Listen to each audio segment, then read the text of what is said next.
যিমানেই মোক ধমকি দিব, অসমক আপোনালোকে যিমানেই ধমকি দিব চেষ্টা কৰিব, অসমে লাচিতৰ হেংদান আকৌ এবাৰ হাতত তুলি ল'ব আৰু আমি প্ৰমাণ কৰিম যে অসমীয়ায়ো অসমবাসীয়েও ভাৰতীয় লোকসকলে কেনেকৈ জীয়াই থাকিব লাগে আমি তাক জানো আৰু সেই সংগ্ৰামখন আমি আকৌ এবাৰ যুঁজিব খুজিছো, আমি জিকিব খুজিছো। হেংদাং লৈ এতিয়া অসমীয়া জাতিক তেওঁ এতিয়া ৰক্ষা কৰিব।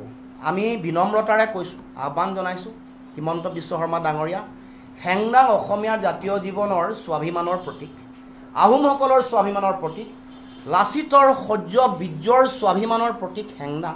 আপোনাৰ নিজৰ ৰাজনৈতিক ভৱিষ্যত অন্ধকাৰ দিশলৈ গতি কৰাৰ সময়ত আৱেগিক কৰি এই হেংদাঙক লৈ আপুনি ৰাজনীতি নকৰিব, অপমান নকৰিব। যদি হেংদাঙৰ প্ৰতি আপোনাৰ ইমানেই দায়িত্ব আছিলে, দায়বদ্ধতা আছিলে, আপুনি 6টা জনগোষ্ঠী জনজাতিকৰণ কৰি দিব লাগিছিল।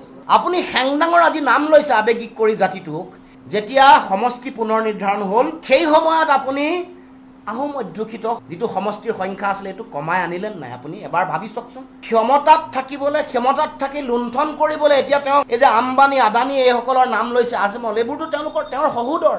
আম্বানী আদানী আৰু ছৈয়দা হামিদ এইবোৰৰ লগত তেওঁৰ নিকট সম্পৰ্ক আছে, আমি ইতিমধ্যে কৈ দিছোঁ। সম্পৰ্কৰ গোটেই আমি দেখুৱাই দিছোঁ, উদঙাই দেখুৱাইছোঁ। তেওঁৰ আঁঠুৱাৰ তলৰ মানুহ এইসকল।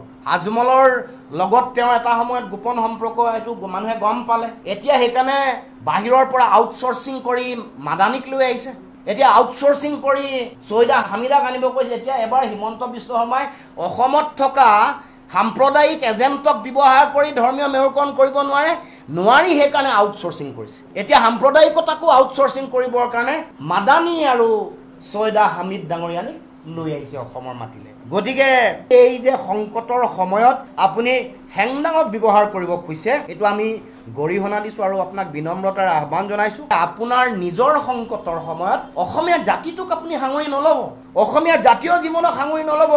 দুৰ্নীতিগ্ৰস্ত এগৰাকী ৰাজনীতিবিদৰ গাদী ৰক্ষাৰ কাৰণে অসমীয়া জাতি, অসমীয়া জাতীয় জীৱনৰ স্বাভিমান এইবোৰক সাঙুৰি আৱেগিক ৰাজনীতি নকৰিব, এই কথা আপোনাক সকীয়াই দিব কৈছোঁ। হেংদাং অসমীয়া মানুহৰ স্বাভিমান, লাচিতৰ শৌৰ্য বীৰ্যৰ প্ৰতীক, ইয়াক লৈ ৰাজনীতি নকৰিব, ইয়াক লৈ আপুনি অসমৰ জনগণক আৱেগিক কৰি নুতুলিব, সকীয়াই দিব।